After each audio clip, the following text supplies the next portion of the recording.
قاری عبدالباسط عبدالصمد کے ساتھ 1 مہینہ گزارنے کا موقع ملا امریکہ میں. مجھ سے بہت محبت کرتے تھے. وہ میرا نام نہیں لیتے تھے, انہوں نے میرا نام رکھا ہوا تھا رجل صالح. ہمیشہ پوچھتے تھے این رجل صالح. نماز پڑھانے کا وقت آتا, میں انہیں کہتا جی کہ آپ نماز پڑھائیں. وہ کہتے یہ کیسے پاسبل ہے کہ آپ کی موجودگی میں نماز پڑھاؤں, آپ پڑھائیں گے. ان کے اندر میں نے ایک خوبی دیکھی, ہر وقت قرآن کی تلاوت کرتے رہتے تھے, ہر وقت. یعنی ہم لوگ تو رمضان میں وقت کا خیال کرتے ہیں نا کہ جی قرآن پڑھیں, فارغ نہ بیٹھیں. ان کی پوری زندگی کا یہ معمول تھا. ہم نے اندازہ لگایا کہ وہ شاید 1 قرآن مجید روزانہ پڑھنے کے عادی تھے. ان کے بیٹے سے ہم نے پوچھا, اس نے کہا جی ابو تو ہر وقت بیٹھے قرآن پڑھ رہے ہوتے ہیں, امی کوئی بات پوچھتی ہے تو وہ تلاوت کو ایک جگہ روک کر جواب دیتے ہیں, پھر پڑھنا شروع کر دیتے ہیں. امی کہتی ہے ان سے تو بات کرنے کا مزہ ہی نہیں ہے, جواب ہی نہیں دیتے صحیح طریقہ سے. اور ان سے پوچھیں تو وہ کہتے ہیں بھائی میں اللہ کا قرآن پڑھ رہا ہوں, مجھے باتیں کرنے کی ضرورت ہی کیا ہے, مجھے کوئی ضرورت نہیں باتیں کرنے کی. ہم دن رات کے کسی بھی حصے میں جب گئے ان کو ملنے کے لیے, ہم نے دیکھا کہ وہ بیٹھے قرآن پڑھ رہے ہیں. میں نے اپنی زندگی میں اتنا قرآن پاک پڑھتے بہت کم لوگوں کو دیکھا ہوگا.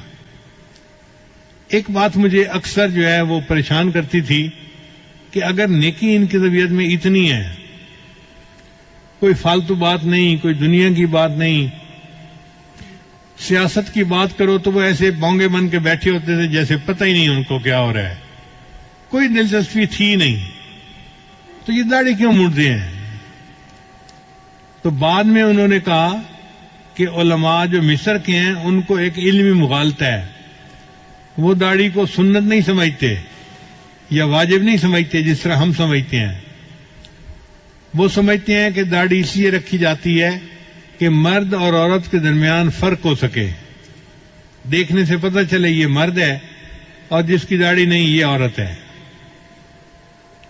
چنانچہ مصر کے علماء کو آپ دیکھیں گے تو وہ داڑھی اور مونچھ اکٹھی کبھی نہیں مونڈیں گے. کوئی عالم آپ کو ایسا نہیں ملے گا جو مونچھ بھی مونڈتا ہو اور داڑھی بھی مونڈتا ہو.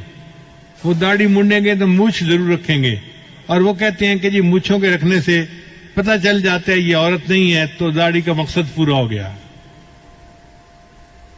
شاید یہی مغالطہ علامہ اقبال کو بھی لگا ہوگا, ورنہ اس کے اندر تو ایمان بہت مضبوط تھا, لیکن داڑھی جو شیو کرتا تھا وہ اسی علمی مغالطے کی وجہ سے کرتا ہوگا. اس لیے مصر میں جو مفتی اعظم ہوتا ہے وہ بھی داڑھی منڈا ہوتا ہے.